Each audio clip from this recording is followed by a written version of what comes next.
Joe was so friendly with everybody. He was always smiling, always laughing. He was a hard worker, and he was smart. His wife's name was Sharon, and we called her Sherry.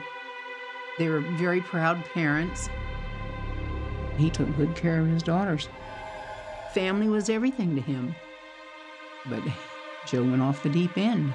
And if you want to see the devil at work, here's a good example.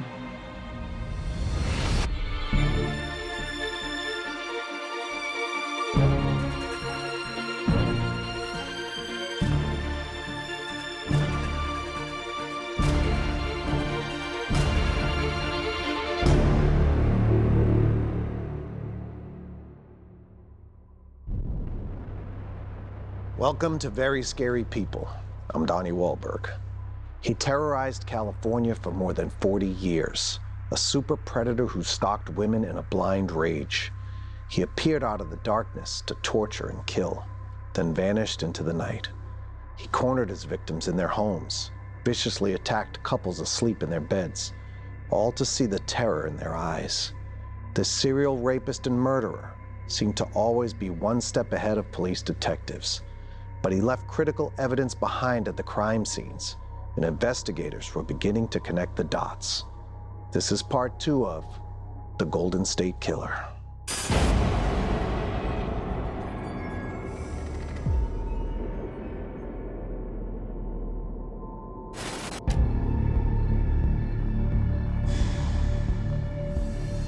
Back in the 70s, a new offender popped up. The East Area Rapist was hitting in the Sacramento area. He's fearless, he's callous, he's cold-blooded. We need to do everything we can to stop him. Who was this guy? A very dangerous offender who's motivated by real or imagined wrongs that he has suffered.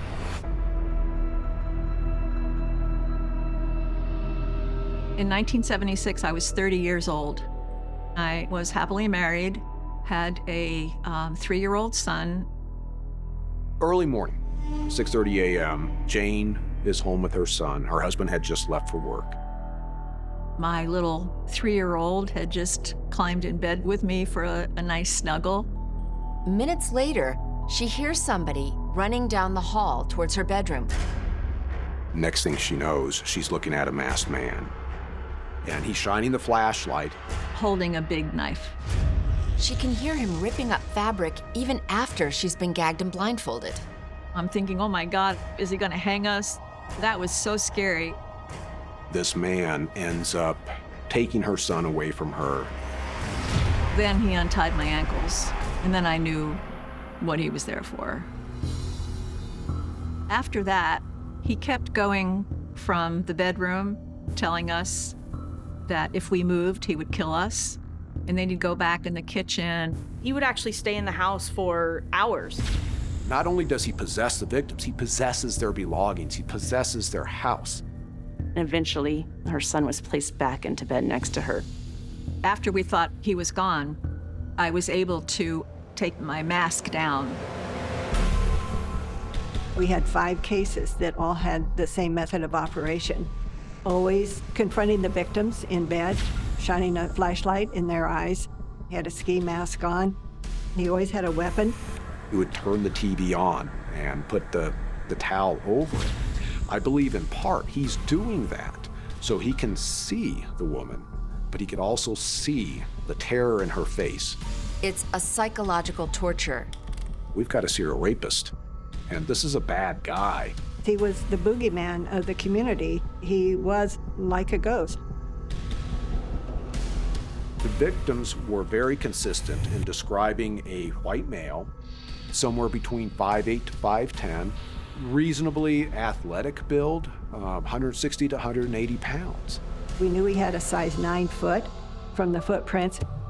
We got all sorts of eye color, blue, green, brown. We didn't have that much to go on. The problem is no one knows where or when he'll strike again. We know he went on to commit murder. His final murder and rape occurred in May of 1986 with Janelle Cruz in Orange County. Janelle Cruz, my older sister by 1 year. She was 18 and I was 17.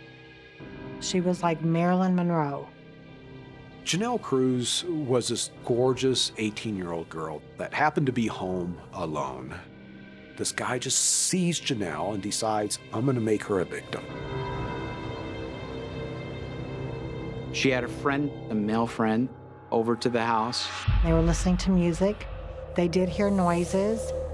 Janelle said it must have been a cat. So they closed the shutters and continued listening to music. He ends up getting into her house through a sliding door at the rear of the house. About 11:15 in the evening, the young man decided, it's getting late, I better leave. Shortly after that, the offender entered the home and attacked Janelle. Hours later, the body of Janelle Cruz was found in her bedroom. She had received blows to her head. She's the one bludgeoning victim where the offender hit her in the face. He had bludgeoned her in the forehead, across the bridge of her nose. What has caused that level of anger, or has it actually been elevated to hatred? Because hatred and anger are not the same emotions. There was so much fear in the community. I was pulled to help do community meetings. One of the big questions that was asked here last night, if we have a gun, could we shoot him? Knowing what I know about this man, if I had a gun, I definitely would shoot him. What I told them was, if you're going to shoot, shoot to kill. Because this was the only way this man was going to be stopped. The Sacramento County Sheriff's Office is holding town hall meetings in the neighborhoods where attacks were occurring. I think the East Area Rapist was at one of the meetings. Police believe he came hunting for victims and targeted a man who spoke up during the meeting. This was another challenge for him. The gentleman stood up and he said, I don't understand how a man in the home wouldn't be able to defend his wife. Now he was going to prove to everybody that he was the one in charge. And his next attack was with a man in the house.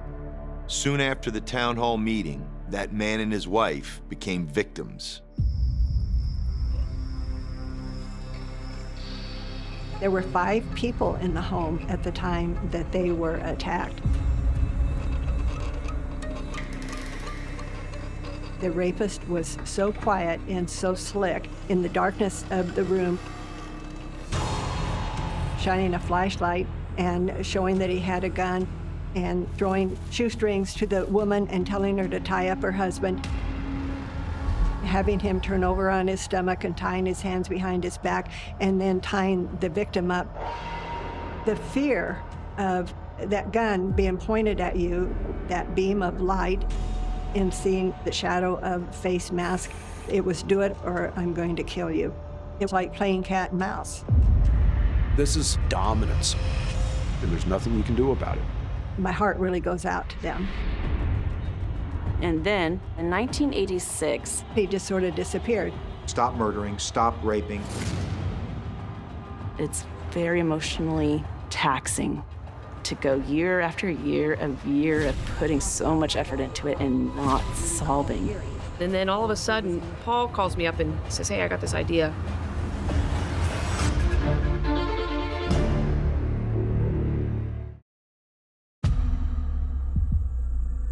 The Golden State Killer was intelligent, he was sophisticated.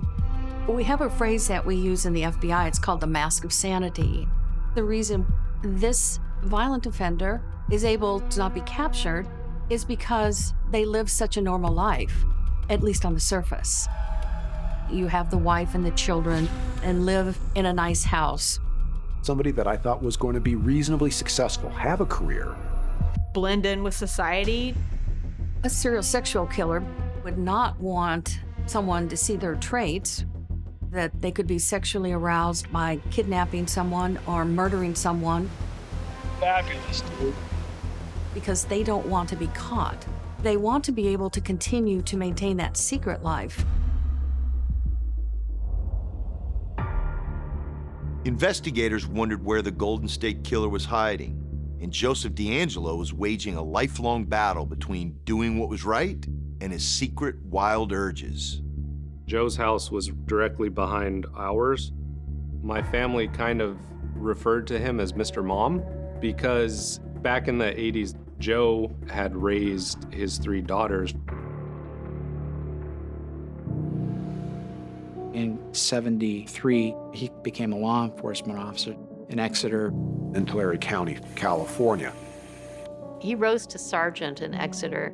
And in 1976, Mr. DeAngelo relocates to another Sacramento area police agency, the Auburn Police Department. And when he's in Auburn, he begins not only as a patrolman, but he's working split shifts. He's doing relief when people are on vacation. The Golden State Killer investigation had been a cold case for decades, but in 2018, the task force got a big break that might just finally crack the case. Paul calls me up and says, hey, I got this idea. Investigative genetic genealogy. Another revolution with DNA. It is the greatest hope we had in solving this case. People upload their genetic profiles into publicly accessible websites. GEDmatch. Ancestry.com. Or 23andMe. Millions of people have submitted their DNA to genealogy websites. So they can determine if they have half-cousins or siblings that they didn't know about. The goal was to determine if there was a distant relative of the Golden State Killer on the genealogy websites. I just uploaded that Golden State Killer DNA profile into GEDmatch. A match report comes back with relatives of the Golden State Killer. Somebody within this pool of descendants that could potentially be your killer. We were able to develop family trees, find common ancestors who were born back in the 1840s. Let's say a great-great-grandparent. You got to understand that people born in the 1840s would have 15 kids, and you have to identify all those children. Then you have to identify all their kids. In total, we probably had 10,000 entries or more across all these trees. Somewhere on this massive family tree is your suspect, is the killer.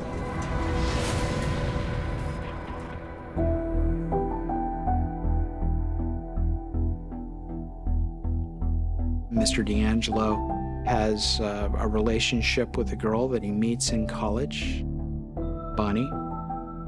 He seems fascinated by Bonnie. She's a brilliant young student. She tutors him in some of his classes. Eventually, we began dating each other. I saw Joe as a happy, engaged, fun-loving guy. He was accepted into and just kind of inserted himself into her family. I have 5 brothers and sisters. Joe was very much interested in being included. A year after they meet, Joe proposes to Bonnie. Nothing down on the knee, nothing like that. I think it was more like ownership. We're going to marry. I belong to him. And then 1 year after he proposed, Bonnie gets fed up with Joe. He's doing things purposely to scare her. She can tell he's excited by her fear. Later, they're taking a class together, abnormal psychology, and he's struggling. He basically demands that she help him cheat. Ethically, she doesn't want a thing to do with this. My father was a high school principal. My mother had been a teacher. I was just done. And that's when Joe repeats over and over, you will do this, you will do this. And Bonnie stands up for herself with Joe. You are not the man I'm going to marry. We are not going to have a future together. He's not very happy about that. And then a knock on the window, and she opens up the curtain. Joe was outside the window pointing a gun at me and telling me to get dressed. We were going to Reno, that we were going to be married that night. She goes and gets her father. And he went out and talked to Joe for almost 2 hours. He just told me that Joe was gone and I could go back to bed. And never did he ever tell me what they talked about, if they had any kind of an agreement. And that's literally the last interaction that she had with DeAngelo.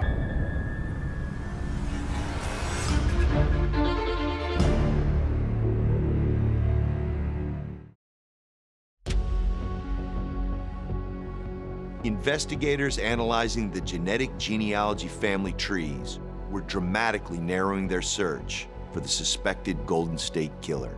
And trying to just one by one eliminate subjects. Some people could be ruled out easily. Some people might be dead. Some people are female.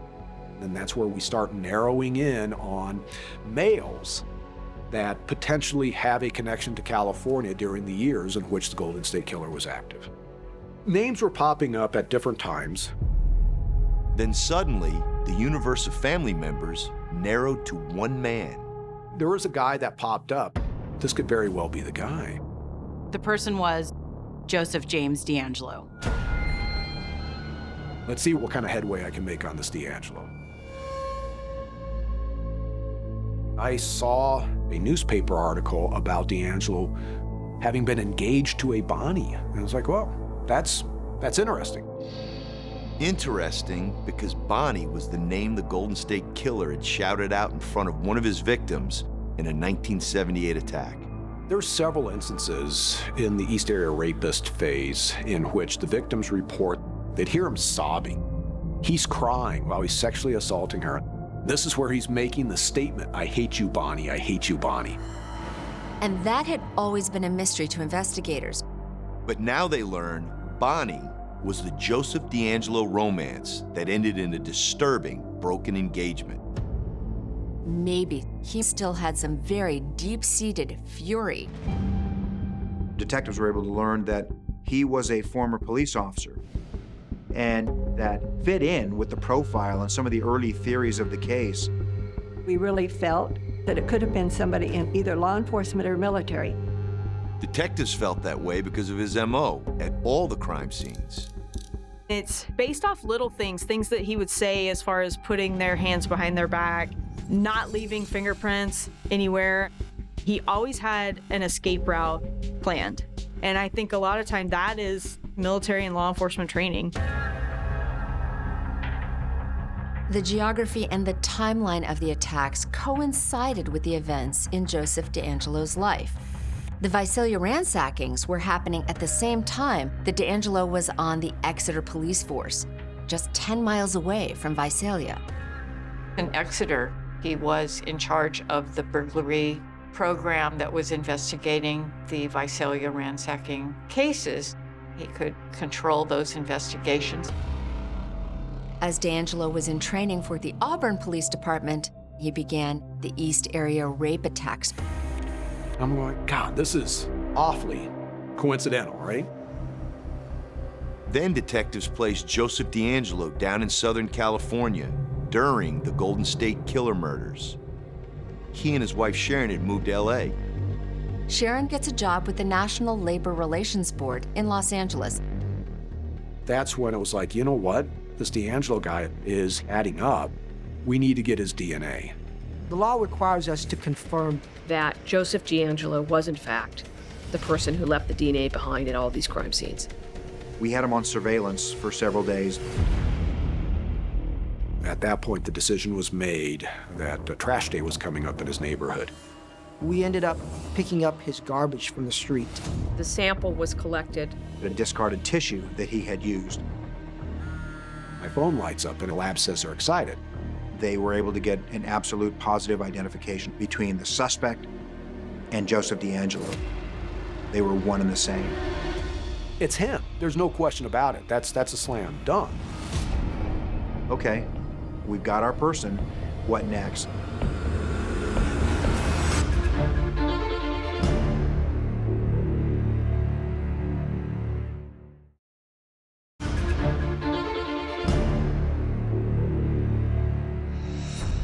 Welcome back to Very Scary People. I'm Donnie Wahlberg.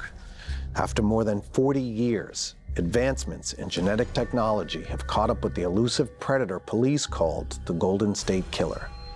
Now they know his real name. Joseph James DeAngelo.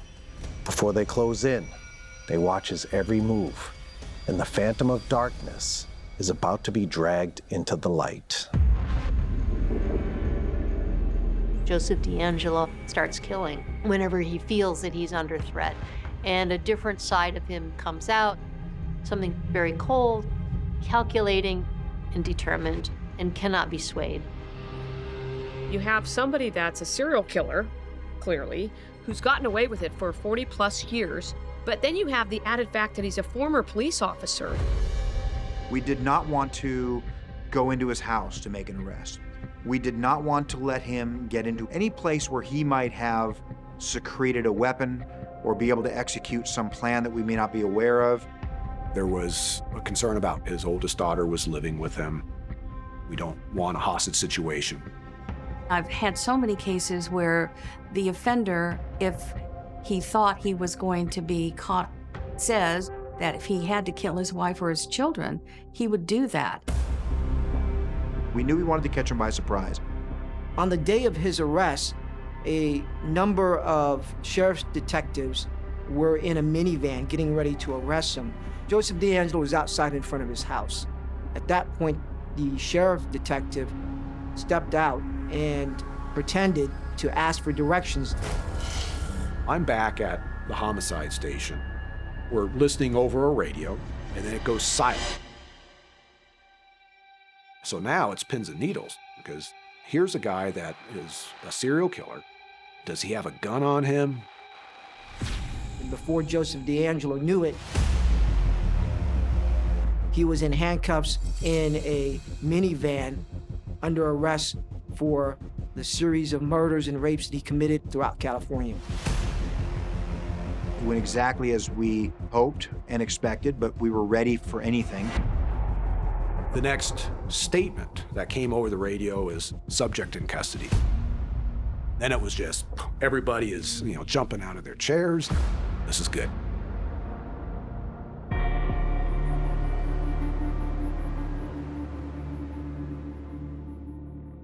DeAngelo's brought in by the team. He's placed in the interview room, and he goes catatonic. He literally is sitting like this for an hour without twitching a muscle. One of the female detectives is going, that's what he was doing in the victim's backyards while he's watching them. He would go absolutely motionless in the shadows and just wait until the time was right for him to attack. It's 11:30 at night. I walk into the room where DeAngelo is being held, and it's about 10 degrees colder in that room. There's an immediate sense of evil in there. I've never felt like that before. So now I'm sitting across from DeAngelo.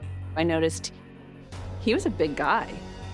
215 pounds at arrest? His hands were like bear paws. He actually had broad shoulders and seemed naturally strong. He could, one arm, reach over and knock you to the ground kind of guy. And that shocked me because of his age. The way I talk to people is to try to humanize myself and the person I'm talking to. Say things like, there's never too late of a time to make anything better. I was coming up with questions and trying to pull him out. His eyes were going very fast, like he was trying to outthink me. I absolutely could feel a little bit of the terror the victim must have gone through with this guy. I kept on looking down to make sure he's cuffed to the floor. I'm feeling the evilness protruding from him. I try to appeal more to, would your daughters feel better about you knowing that you helped the investigation? A couple of agents were talking to his daughters out in the lobby, kind of explaining what was going on. I did see them. They were distraught. They were crying. It would be as if your parents that you thought you knew all your life, that you were told today that your dad's a serial killer. And their heartbreak is so obvious. They're wailing, and his face crumples. You can see the pain in his face, and his voice goes very soft. To the second daughter, he says, "Go away. Go away." And she leaves the room and they close the door and he's whispering to himself, goodbye, goodbye. He'd been offered water, Dr. Pepper, anything to eat or drink that he wanted, and he'd been declining all of it. And we realized he thinks we're trying to get his DNA. Oh, it's so sad. He doesn't know we already have it.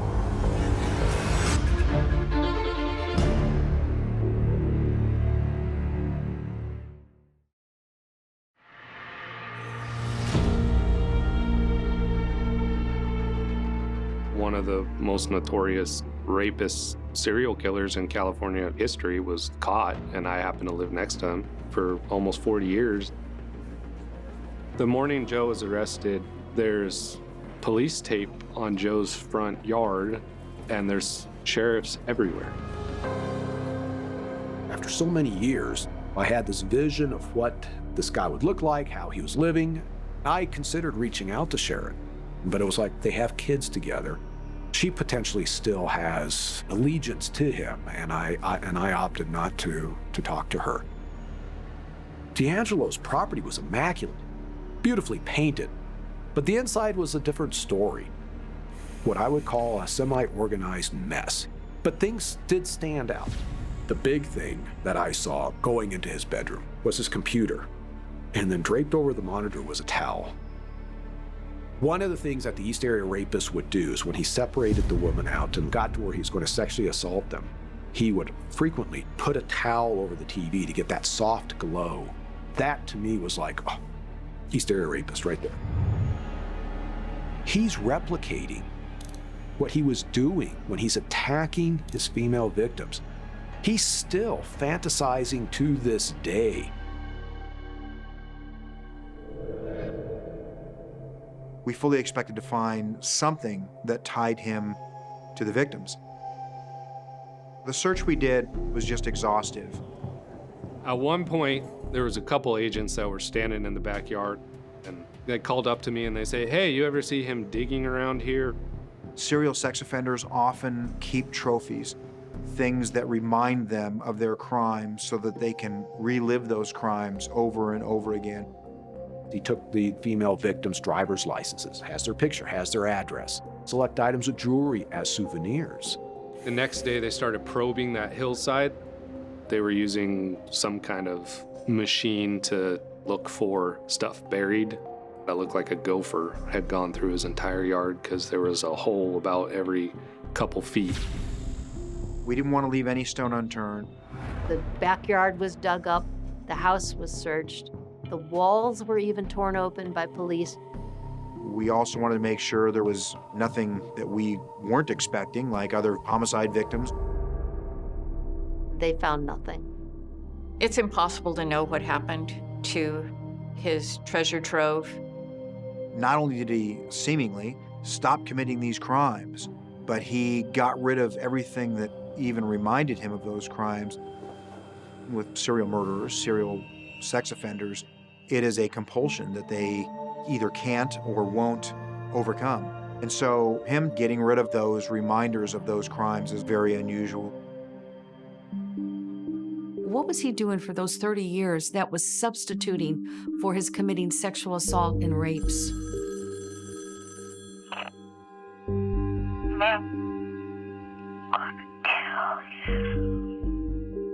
Making the phone calls certainly could have been a way that he could satisfy some of the urges.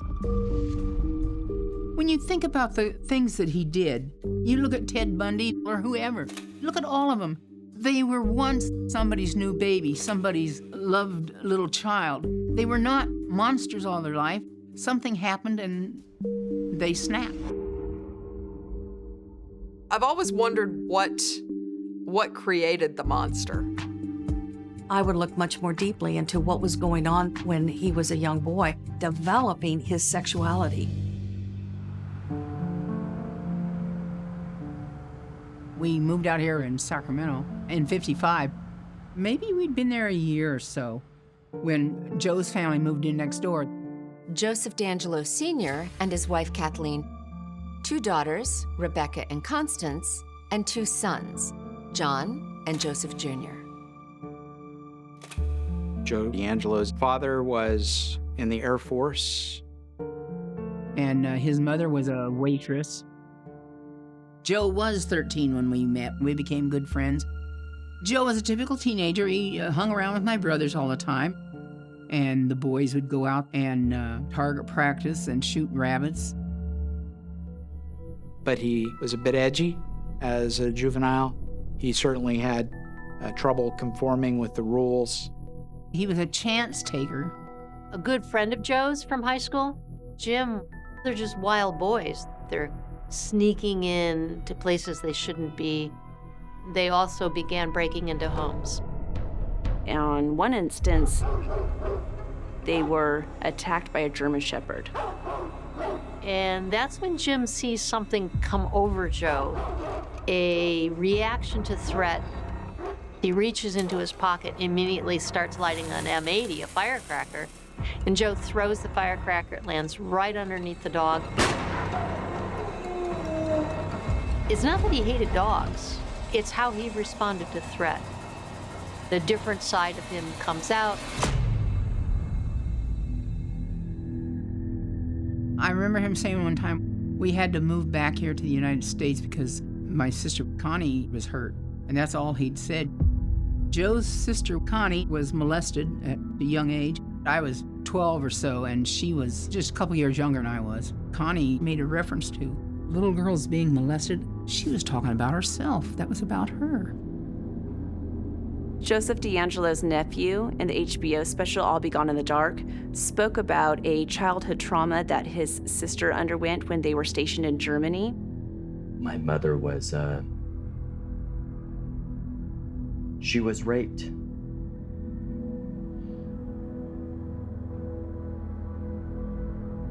In Germany, when she was 7 years old, by two military officers or men in an airplane hangar.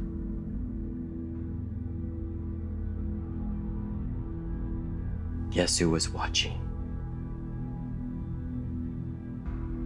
Uncle Joe. Now all of a sudden, violence is crossed with sexuality. Would that create the serial predator? Is it a form of stimulation for somebody who's already fantasizing about committing violent acts? I think that's a possibility. I think a why that satisfies us in any way will never come. It can't. Because what justifies this kind of inflicting terror, pain, and suffering and power over another human being?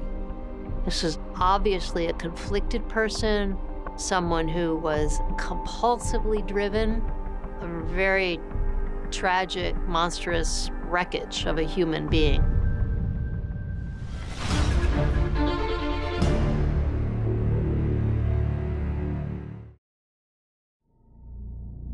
For 44 years, every time I walk through the house at night and I look out the door, I always expected to see a shadowy figure.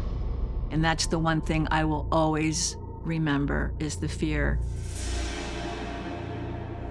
When I learned about DeAngelo's background and that he, in fact, was a police officer and had been in the military, it's really a sad day. The irony is that taxpayer money paid him to learn skills that helped him perfect himself to becoming a better serial predator. He has done it all. Peeper, prowler, burglar, a sadist, a rapist, a serial killer. He always had an escape route planned. We're taught, always know how to escape. When I saw him the day after he was arrested, when they wheeled him into the courtroom, You'd think that he was fresh out of a nursing home. I'm surprised he wasn't drooling, quite frankly.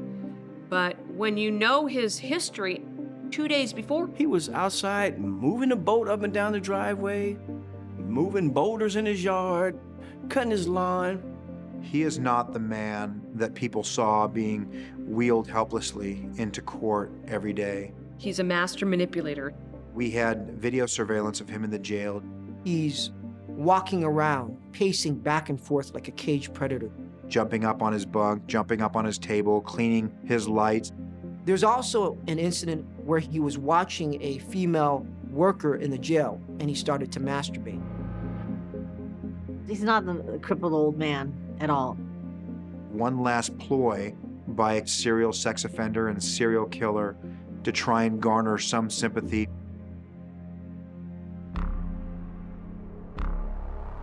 After 40 years of evading capture, the Golden State Killer was finally brought to justice.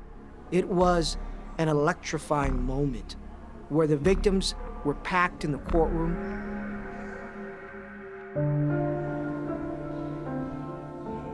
I went into the victim impact statements, and what really struck me is the strength of human spirit and the resilience that I heard.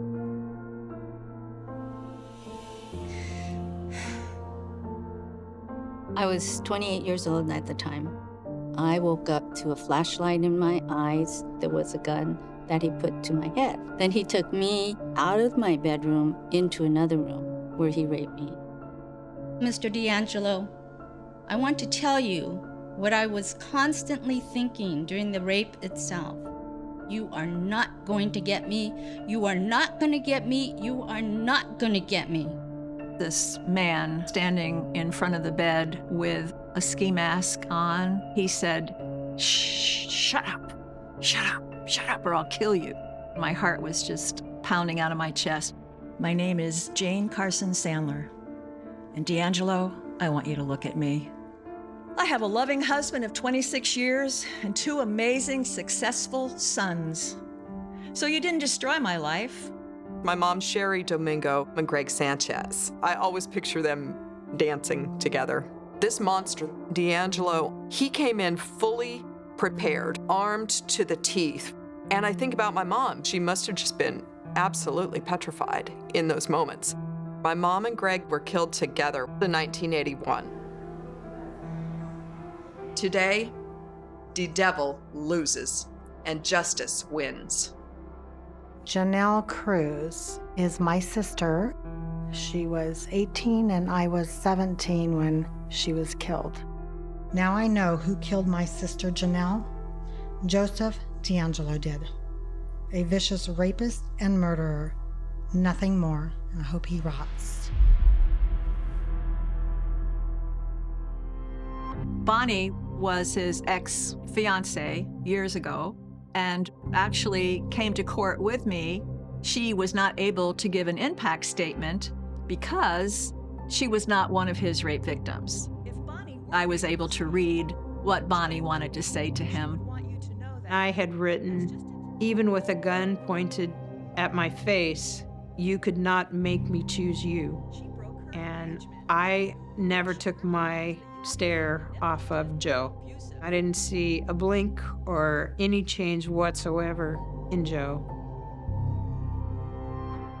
After the 3 days of the impact statements, he is the one who insisted that he wanted to say something. And there was an audible gasp in the ballroom when he stood. I've listened, all your statements, each one of them.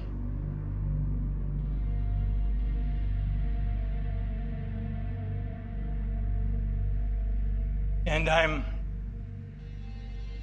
really sorry to everyone I've hurt. Thank you, Your Honor. It was a complete shock, but he stood up without any help. His voice was strong and audible, and this whispering person who seemed to be nodding off all the time, who seemed totally disengaged, suddenly all of that was an act. As they were wheeling him out, I just walked back right up to the stage and I said, "DeAngelo, I just hope you rot in hell." There was a policeman right there that was blocking me because he thought I was going to jump up on the stage and just rip him out of the wheelchair. I felt empowered, finally, We now have the control. We now have the power, you son of a gun. And I wanted him to know that. Joseph DeAngelo pled guilty to 13 counts of murder. Murder in the first degree. How do you plead? Guilty. 13 other counts of kidnap for purposes of robbery. The rape charges, the statute of limitations had run long ago, but he ultimately admitted all the uncharged crimes as well. In exchange for that, Joseph DeAngelo was sentenced to life in prison without the possibility of parole. He would die in prison. I do know that Sharon divorced him and made a statement that she had no knowledge about his attacks and was wanting her privacy respected. Hundreds of people have been involved in this case and had an active part in trying to see it solved. One team would retire and another would come on and they would pick up this case. I think some of the greatest things to come out of this mayhem are the developments in DNA, the relationships. The blessing of getting to know other survivors. And there are dozens and dozens of those who have meant so much to me. We're not alone anymore, and that's what's so amazing. And I know it's hard for those women that have never been able to confront or see their perpetrator go to trial, so I hope we can speak for them. Never give up hope that if the man that assaulted you has not been caught, he will be someday. Since the Golden State Killer case, genetic genealogy has been used to help solve more than 100 cold cases throughout the country. Vicious criminals who remained anonymous and free are being identified and captured to face justice. And at long last, many survivors and their families say they have finally found peace. I'm Donnie Wahlberg. Thanks for watching. Good night.